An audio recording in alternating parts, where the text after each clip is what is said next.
Hello students, so we are here to study Macbeth. Okay students, हम लोग फिर से अपने ऑनलाइन प्लेटफॉर्म पे यहाँ पे एक बार हैं। और जैसा कि पिछले टर्न पे हम लोगों ने देखा कि मैकबेथ की स्टडी चल रही थी और मैकबेथ की स्टडी में हम लोग टेक्स्ट स्टडी को करते हुए एक्ट फर्स्ट और सीन फर्स्ट को फिनिश कर चुके थे और सेकंड सीन की स्टडी चल रही थी। ओके स्टूडेंट्स, सेकंड सीन में in the second scene students we were studying कि how the injured soldier appeared before King Duncan and what kind of brave performance was given by Macbeth and Banquo in the battlefield. तो he is informing Duncan about उसका पूरा का पूरा वृत्तांत वो sergeant, वो soldier बता रहा है। Although he is not in proper position even to stand on his legs, he was trembling. Huge wounds and injuries were on his body. उसके शरीर पर घाव थे, उसका शरीर रक्त रंजित था, he was bleeding. But he was describing everything what has happened in the battlefield and especially the courage shown by Macbeth. विशेष करके किस तरीके से मैकबेथ ने जो वीरता का परिचय दिया युद्ध के मैदान पे, उसका वर्णन वो करता रहता है। स्टूडेंट्स, हम लोग इसी स्टडी को लेकर के आगे बढ़ रहे थे। ओके स्टूडेंट्स, और वो सोल्जर बताता है कि मैकबेथ जो उनका सबसे बड़ा शत्रु है, थीन ऑफ कॉर्डर, जिसने विद्रोह कर दिया था, उसको पराजित कर ही चुके थे और पराजित करने के बाद वो लौटने की स्थिति में आ गए थे कि अचानक जो नॉर्वे का राजा है, the king of Norway, Sweno, he started war, उसने युद्ध शुरू कर दिया।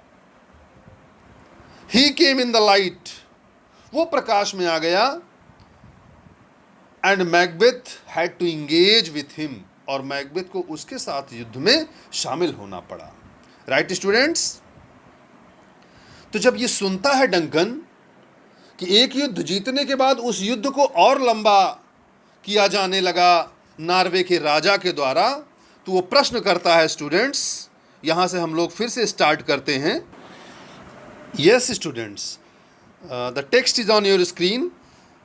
और जैसा कि आप जो इसके पहले टेक्स्ट देख रहे थे वो थोड़ा सा ब्लर था, तो एक नया फॉर्मेट लेके आए हैं स्टूडेंट्स आप लोगों के लिए। आप देख सकते हैं, इसमें हम लोग शायद यहाँ पहुँच चुके थे। ओके, आप देख पा रहे होंगे, डंकन की स्पीच है। O villain cousin, O valiant cousin, sorry, right, O valiant cousin, act first scene second, page 2। हम लोग यहाँ तक पढ़ चुके थे स्टूडेंट्स। हमने आप लोगों से कहा था कि किस तरीके से जब डंकन को यह सूचना मिलती है कि मैकबेथ ऑलमोस्ट युद्ध को फिनिश कर चुका था, almost the battle was over, thane of Cawdor को परास्त कर दिया गया था मैकबेथ के द्वारा, but all of sudden the king of Norway came in action. Right, तो थोड़ा सा आश्चर्य होता है, सरप्राइज्ड हो जाता है डंकन, और वो प्रश्न करता है। राइट, ओ वैलियंट कजिन, वर्दी जेंटलमैन, ये प्रश्न जब वो करता है स्टूडेंट्स, ये स्पीच मैंने आप लोगों को पढ़ा दिया था।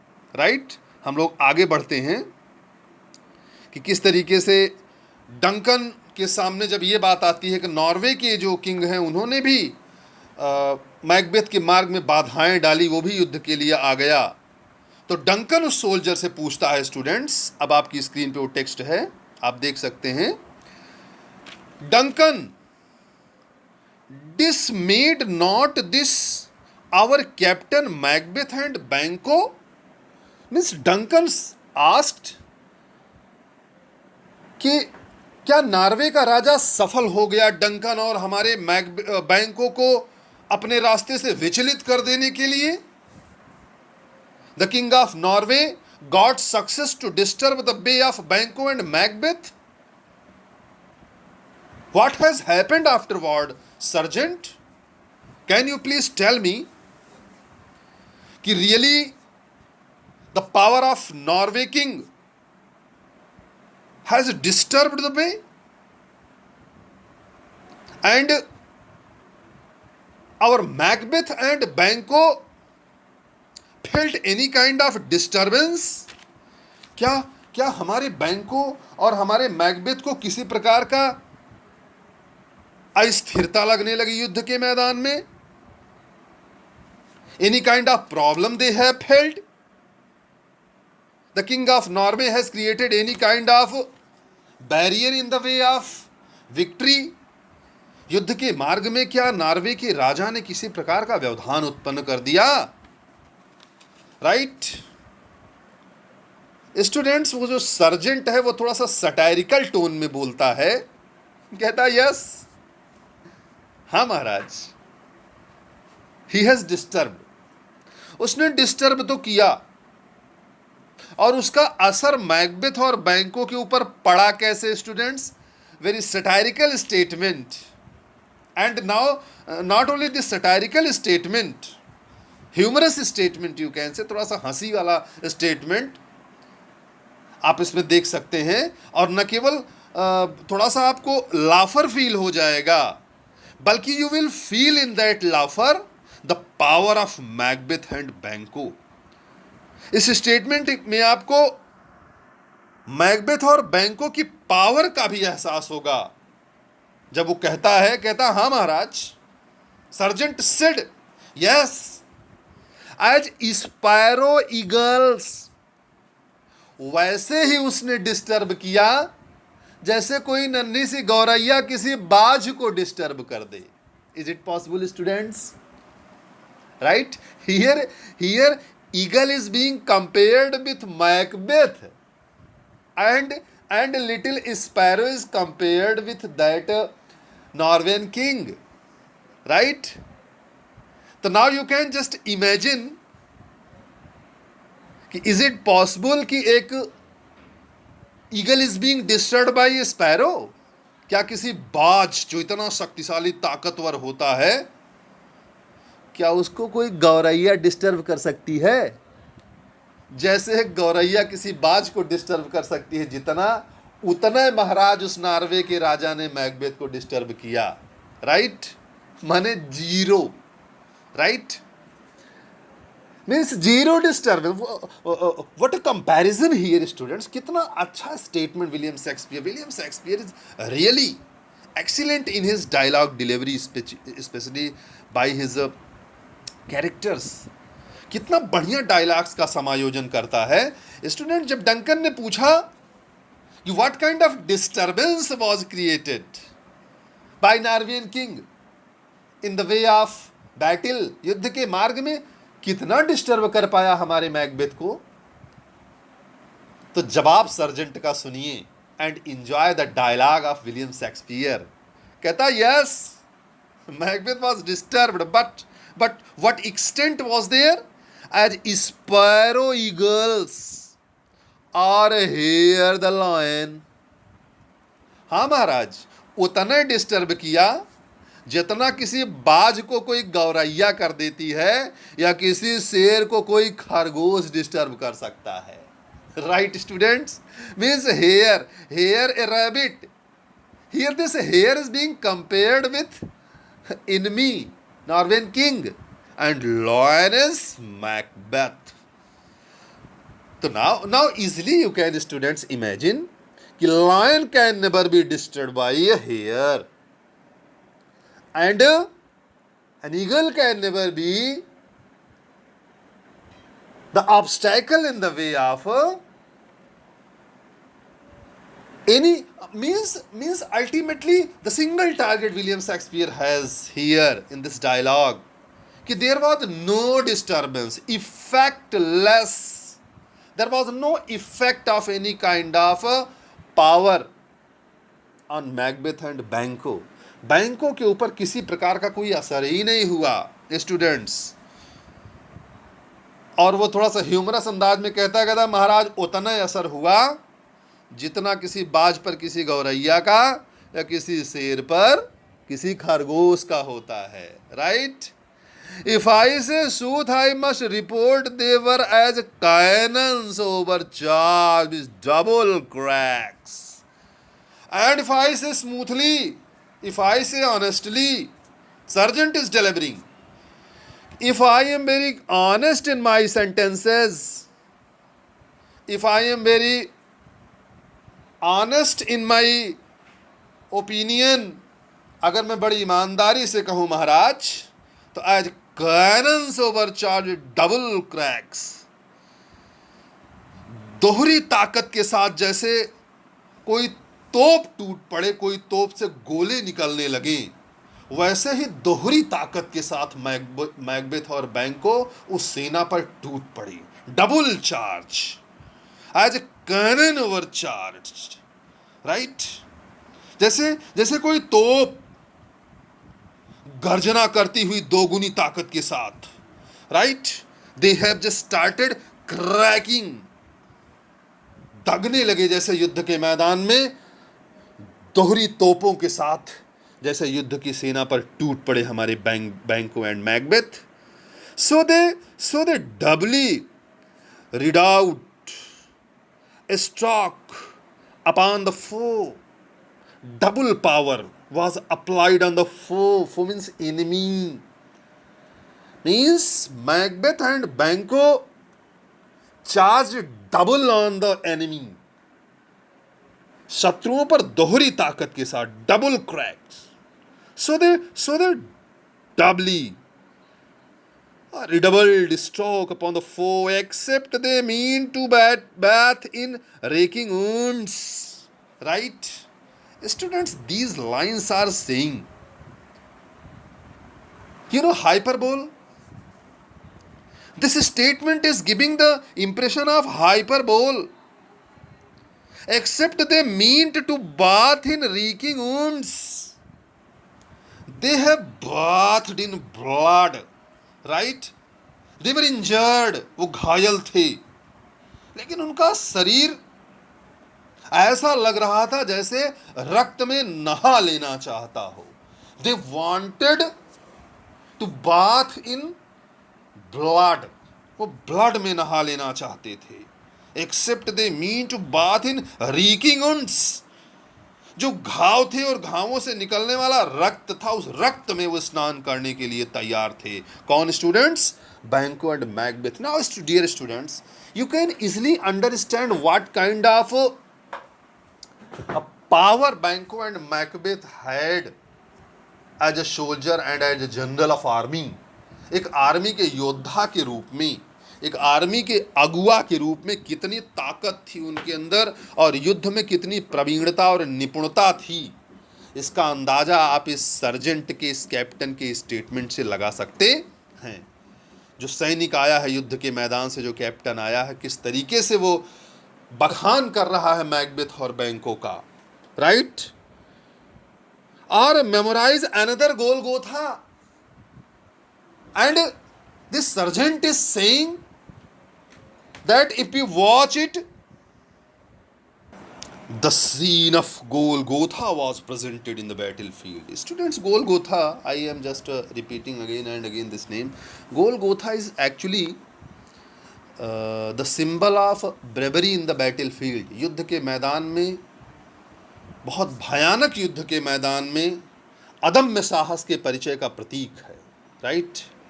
जैसे अपने यहाँ कई बार कहा जाता है महाभारत, तो महाभारत का मतलब एक भयानक युद्ध का पर्याय जिसमें वीरता पूर्वक हीरो लड़ता है। तो वही इंपॉर्टेंस है स्टूडेंट्स गोलगोथा। गोलगोथा एक प्रकार का युद्ध रहा हुआ है, तो उसको रिमाइंड करा देने वाला सीन था जब मैकबेथ और बैंको लड़ रहा था, राइट। वो सर्जेंट, वो कैप्टन बताता है कि महाराज, जब बैंको और मैकबेथ युद्ध कर रहे थे, ऐसा लग रहा था ये गोलगोथा का युद्ध हो रहा है। इतना भयानक युद्ध, इतनी वीरता के साथ युद्ध लड़ रहे थे। Now I can not tell, कहता है महाराज, now it is too much for me, अब बहुत हो गया महाराज। We are not in position to tell a more, और कुछ बताने की दशा में नहीं हूँ। Already I have explained students that actually the soldier was bleeding, he was injured, बहुत घायल था, बहुत उसको चोटें लगी हुई थी शरीर पर। और इतना बताते बताते कहता, महाराज अब मेरी और हिम्मत नहीं है बोलने की। I cannot tell but I am फेंट।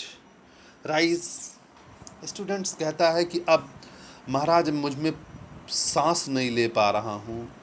We are not feeling a bit comfortable, we are fainting. मुझे बेहोशी सी आ रही है, मैं बेहोश हो जाने वाला हूँ। राइट। और ऐसा कहते कहते वो ऑलमोस्ट बेहोशी के कगार पर पहुँच गया। Right. My my gases cry for help. कहता है महाराज मेरे जो घाव हैं, राइट, दे नीड ट्रीटमेंट। मेरे घावों को अब आवश्यकता है कहीं न कहीं इलाज। Means the injured soldier needs treatment, right. He is telling that the injuries on my body needs it's treatment. I am getting फेंट। महाराज अब मैं बेहोश हो रहा हूँ और मेरे शरीर के घावों को अब मदद की आवश्यकता है। Right. Duncan says, now this is the speech of Duncan. Students, one thing I want to just remind you that this speech, this dialogue given by Sargent, what I have just taught you students, this statement is very remarkable, especially for the question, when the question will be asked that draw the character sketch of Macbeth. Macbeth का character sketch लिखिए। तो उस वक्त जब आप ये लिखेंगे कि Macbeth was very brave soldier, a great general of army, तो उस हेडिंग के अंतर्गत ये जस्टिफाई करने के लिए कि मैकबेथ कितना वीर आदमी था, कितना ब्रेव व्यक्ति था, तो for that justification you are suppose to add this statement given by sergeant कि what kind of performance Macbeth has done in the battle field, that can be justified on the behalf of the statement given by this soldier. इस soldier की statement को आप coat करके इस बात को justify कर देंगे कि हाँ मैकबेथ कितना वीर आदमी था। Okay students. और इसके बाद वो सर्जेंट घायल जो रहता है वो पूरी तरीके से बेहोशी कगार पर चला जाता है। लोग उसको संभालते हैं और आगे के लिए ले जाते हैं इलाज के लिए। इस बीच डंकन कहता है, so well thy wounds become thee as thy wounds. Duncan says कि as good your sentences are, as nice you are telling, my goodness, तुम्हारे शब्द जितने अच्छे हैं, ईश्वर करे कि तुम्हारे घाव ही भी उतनी ही तेजी के साथ अच्छे हो जाएं। Means Duncan is giving best wishes to that soldier. Get recovered soon. तुम शीघ्र ठीक हो जाओ, तुम्हारे जख्म उतने ही अच्छे हैं, उतने ही शुभ हैं जितना शुभ तुमने समाचार प्रदान किया है। They smack of our honor both. Your sentences and your wounds, ये सब सम्मान के पात्र हैं। both your sentences and your wounds, your injuries are given honor by the king of Denmark, Duncan, right? King of Scotland, Duncan. इस देश का राजा Duncan तुम्हारे घावों को और तुम्हारे शब्दों को सम्मान प्रदान करता है। We are honouring your sentences and your injuries too. Right students, this line is proving that although you sacrifice for a country,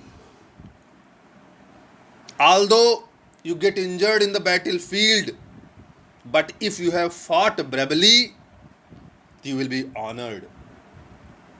युद्ध के मैदान में बेशक आप घायल हो जाएं, लेकिन युद्ध के मैदान में लड़ते हुए आपके शरीर पर लगे घाव भी सम्मान के पात्र होते हैं, right?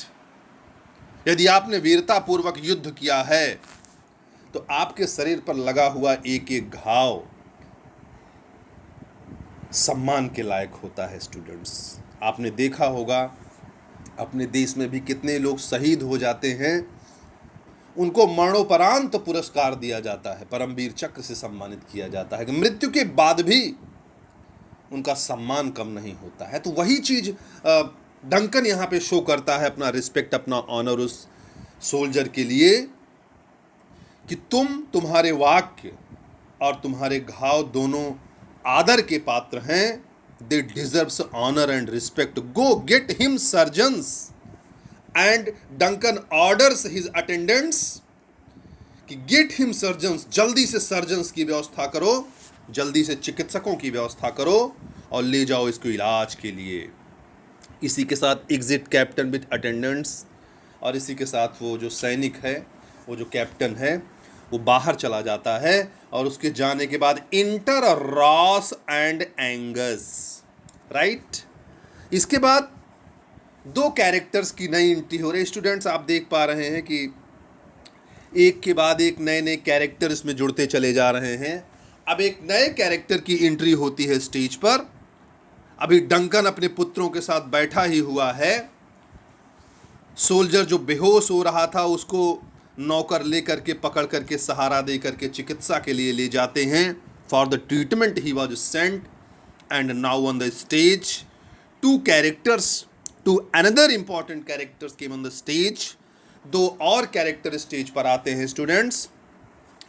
Inter Ross and Angus. Who are these two characters? Ross and Angus. कौन लोग आते हैं स्टूडेंट्स? रॉस और एंगस आते हैं, राइट? तो स्टूडेंट्स, डंकन कहता भाई हु कम्स हियर, ये कौन चला आ रहा है? मैल्कम। अरे मैल्कम बोलता, अरे यू आर नॉट रिकॉग्नाइज महाराज, आप पहचान नहीं रहे हैं? अरे the worthy thane of Ross, he is Ross, he gentleman Ross. अरे ये तो अपने महत्वपूर्ण व्यक्ति थेन ऑफ रॉस हैं, ये तो रॉस चले आ रहे हैं। Lennox, right? Lennox, clear? Lennox का स्टेटमेंट आता है, कहता what haste looks through his eyes, we are watching some kind of hurry in his eyes. मुझे तो इनकी आंखों में कुछ बड़ी जल्दबाजी सी दिख रही है, right? What haste look through his eyes, Lennox is saying, Lennox is surprised, says that we are watching a kind of hurry in his eyes. मुझे तो इनकी आंखों में कुछ जल्दबाजी नजर आ रही है, बड़ी जल्दबाजी में, बड़े उत्साह में, बड़े उत्तेजना में हैं।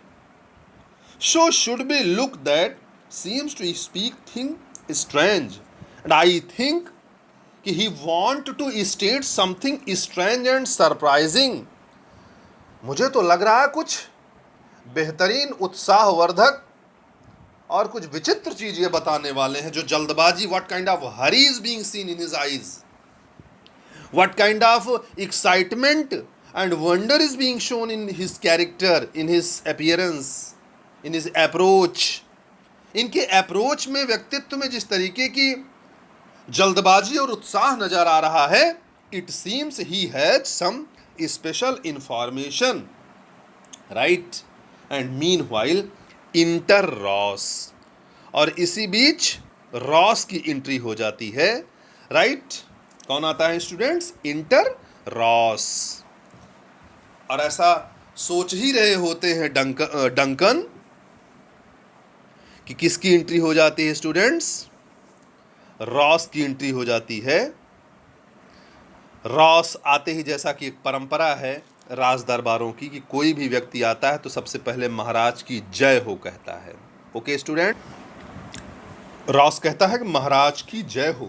एक परंपरा है राज दरबारों की कि जब किसी राजा के दरबार में कोई दरबारी आता है या कोई भी व्यक्ति आता है तो सबसे पहले उस राजा के प्रति अपना सम्मान ज्ञापित करता है। Right, this is the tradition of several countries. हर देश की एक परंपरा है ये, महाराज की जय हो। Right, God save the king, महाराज आपकी जय हो। डंकन उसका अभिवादन स्वीकार करता है और कहता है, व्हेंस comes thou worthy thane, where are you coming from worthy then,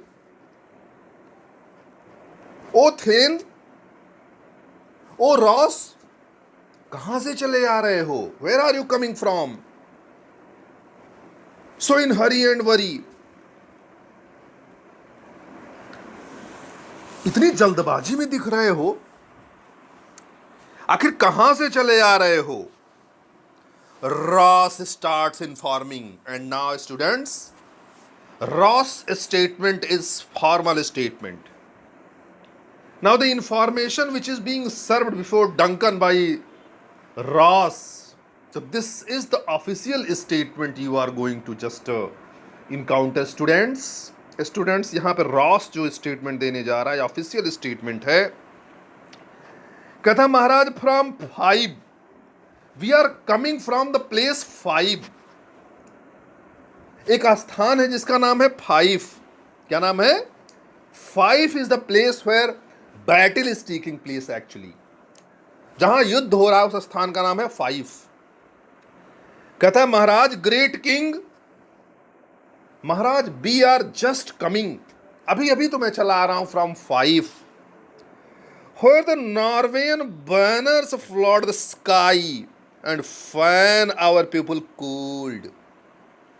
And Maharaj, you cannot consider the battlefield very lightly.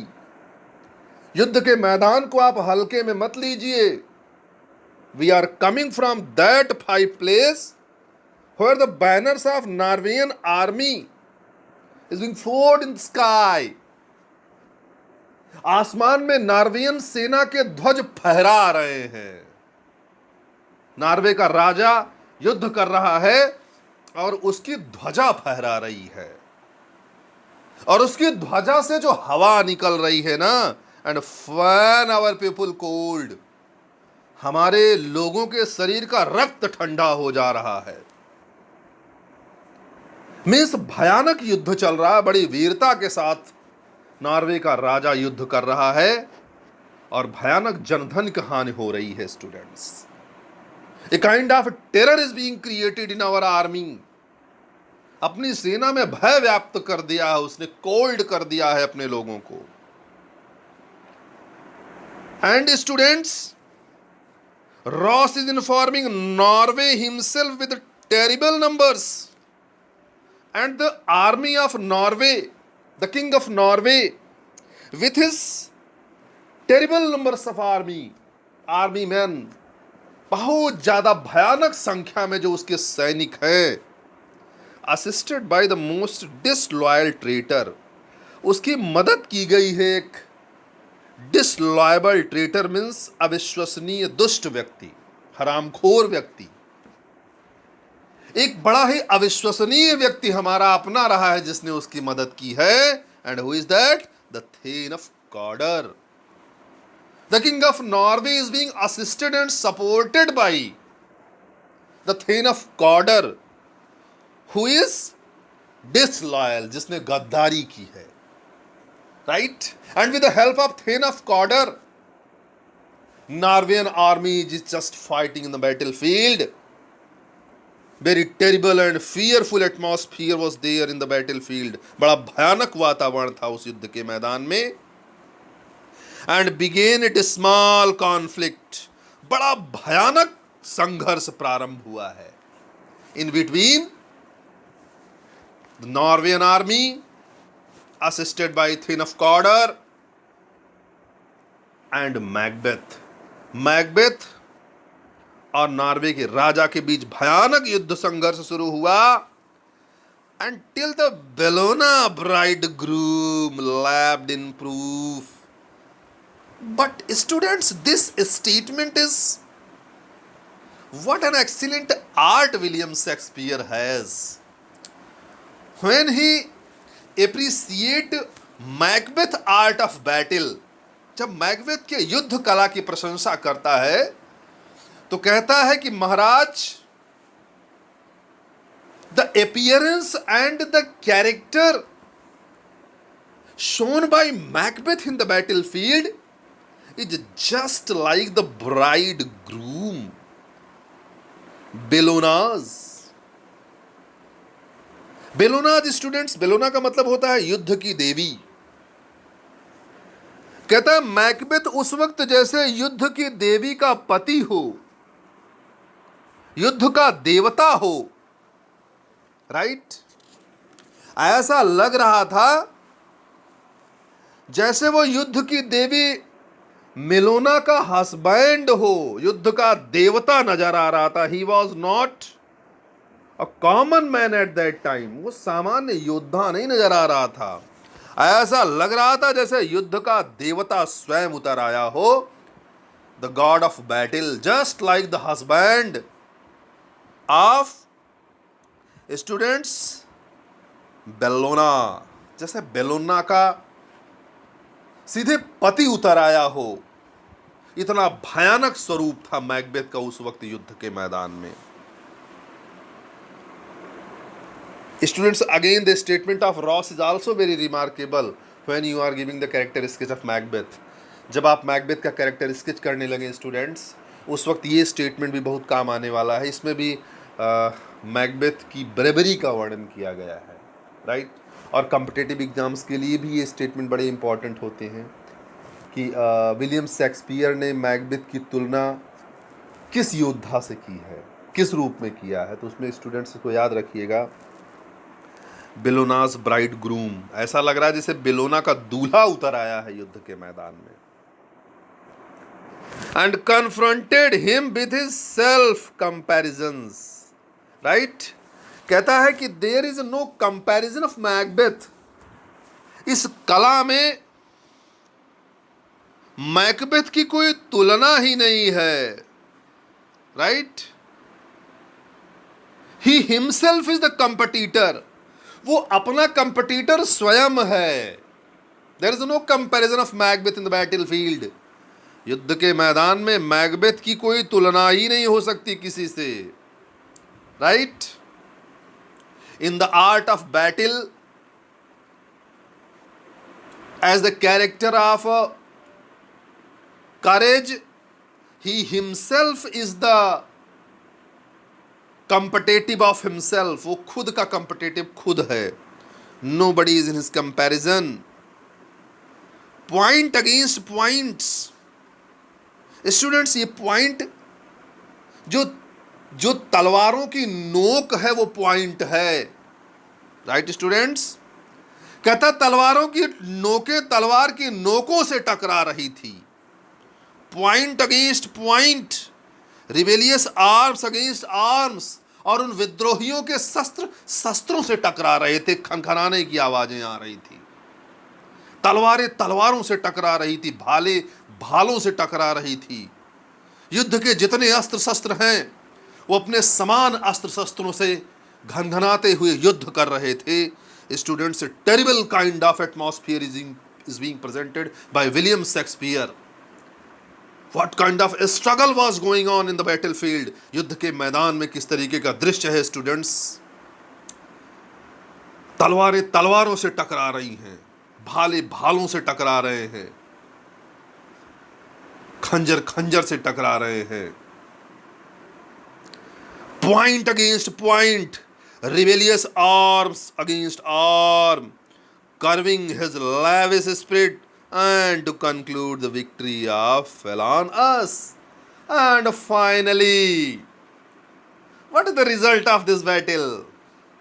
What is the result of this war? The result of this struggle in between Macbeth and enemies. उन शत्रुओं और Macbeth के बीच के युद्ध का परिणाम क्या हुआ कि विक्ट्री फेल ऑन अस, हम विजयी हुए महाराज.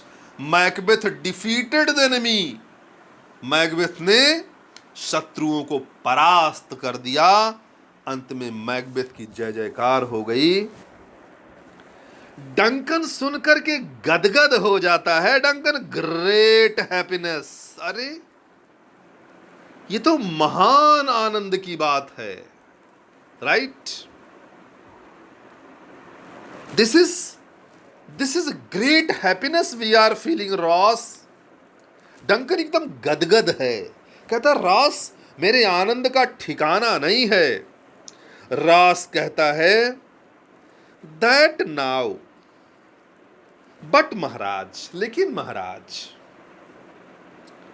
Sweno the Norway's king craves composition. कहता महाराज लेकिन जो स्वैनो है, नॉर्वे का जो राजा है, क्रैब्स कंपोजिशन, वो तो हमसे क्षमा की भीख मांग रहा है महाराज, राइट. वो तो हमसे आस्किंग फॉर पैर्डन, वो तो मुझसे क्षमा मांग रहा है महाराज. वो शांति की भीख मांग रहा है, राइट. उसके युद्ध में सैनिक इस तरह से मरे हैं कि ही इज ऑन बैकफुट, वो बैकफुट पे चला गया महाराज. अब जबकि मैकबेथ ने उसको परास्त कर दिया है तो अब वो गिड़गिड़ा रहा है, right. Sweno the Norway's king craves composition, वो तो युद्ध में परास्त होने के बाद दया की भीख मांग रहा है महाराज. Nor would be design him burial of his men till he disburse at Saint Colm's Inch $10,000 to our general use. But Maharaj, so far as I am concerned, so far as my opinion is concerned, लेकिन महाराज जहां तक मेरी राय है, तो जब तक वो $10,000 हार जाने के रूप में, right, for our general use, if he don't pay $10,000, right, जो उसने डिस्बर्स्ड किया सेंट कॉम्स इंच में, तो कहता जब तक मुझे $10,000 वो हमारे राज खजाने के लिए जमा नहीं कर देता है, तब तक महाराज मैं उसे क्षमा करने के मूड में नहीं हूं. मैं क्षमा नहीं करूंगा, ये मेरी राय है. I can not forgive him. Remaining is on you महाराज, बाकी आपकी इच्छा महाराज. आप राजा हैं, what you like you can do, but without $10,000 paid I am not in mood to just forgive him. मैं उसे क्षमा नहीं करूंगा, राइट. इसके बाद डंकन का जवाब सुनिए students. This is a reward which is being offered to Macbeth now. These lines are going to show कि what kind of love, honour and respect was there in the heart of Duncan for Macbeth. Macbeth के प्रति कितना सम्मान, आदर का भाव Duncan के हृदय में था, ये पंक्तियां स्टूडेंट्स आपको बताने जा रही हैं. डंकन कहता no more that thane of Cawdor shall deceive our bosom interest. Duncan कहता है कि now the time of Cawdor is over. Now he will not remain to dismay us, to betray us, to cheat अस.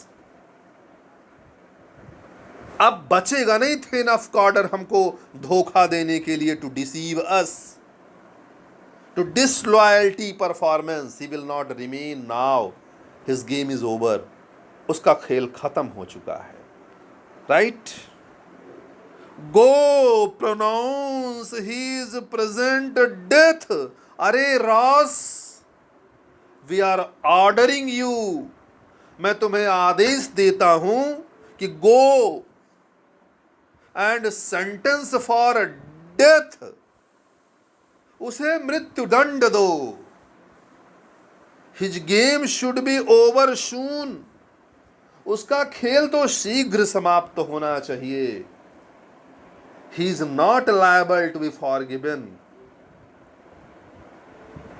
वो क्षमा का पात्र नहीं है। Our bosom go pronounce is present death, उसे मृत्युदंड दो। And with his formal title great Macbeth, and Macbeth should be honoured with the title, earlier title was Thane of Cawdor was wearing earlier, जो title then of cadre के पास, जो उपाधि, जो सम्मान, जो क्षेत्र, जो राज्य थेन ऑफ कॉडर के पास अभी तक था, उस टाइटल को ससम्मान मैकबेथ को प्रदान किया जाता है। Right? For thane of Cawdor death is given, and for Macbeth the reward of the title of Thane of Cawdor is being bestowed, students. Duncan Macbeth को थेन ऑफ कॉडर की उपाधि से सम्मानित करता है, देने का निर्णय करता है, और थेन ऑफ कॉडर जो अभी तक था उसके लिए मृत्युदंड का प्राविधान करता है। रॉस, it I will see done Maharaj, महाराज शीघ्र ही आपके आदेश का पालन होगा। Right? Means then of coder will be punished in the form of sentence to death, उसको मृत्युदंड शीघ्र प्रदान किया जाएगा महाराज, आपके आदेश का पालन शीघ्र होगा। डंकन, डंकन कहता, what he hath lost noble Macbeth hath won, जो कुछ भी थेन ऑफ कॉडर ने अपने हाथों से खोया है, मीन्स थेन ऑफ कॉडर की उपाधि और अपने प्राण गंवा रहा है वो थेन ऑफ कॉडर, वो सब कुछ किसको प्राप्त हो रहा है? कौन उसको जीत रहा है? मैकबेथ अब उसको जीत रहा है। ओके स्टूडेंट्स, तो हियर ऑन दिस पॉइंट इग्जन सब लोग बाहर निकल जाते हैं और यहीं पे एक्ट फर्स्ट की सीन सेकंड का समापन हो जाता है। Okay students, and on the next lecture, in the next lecture, on the next turn, I will start act first scene third, where you will encounter the glorious and excellent speeches just written by William Shakespeare and the dialogues of witches you will encounter. With this remark, I would like to thank you. Thank you dear students. Thanks a lot.